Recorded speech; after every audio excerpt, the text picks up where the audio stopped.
ইমামদেরকে আপনারা বলবেন ইমামরা শুধু নামাজ পড়াবে আর কথা বলবেন না, সেই ইমামের যুগ শেষ হয়ে গেছে। এখন মসজিদে নববীর যুগ। মসজিদে নববী থেকে ইমামের দায়িত্ব পালন হবে, মসজিদে নববী থেকে রাসূলের রাষ্ট্রপতি পরিচালনার সুন্নাহ পালন ইসলামের কর্মের। মসজিদে নববী কি শুধু নামাজ পরিচালনার জন্য? কিসের জন্য? রাষ্ট্র পরিচালনা। আর আজ আমাদেরকে এই কথা শুনতে হয়, মসজিদের ইমামেরা সব বলতে পারবেন, ভোট চাইতে পারবেন না।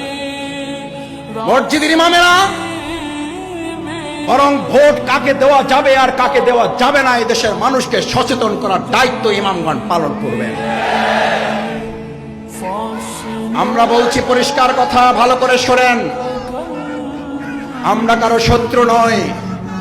ইসলাম শত্রুতা কমিয়ে বন্ধুত্ব তৈরি করতে পছন্দ করে।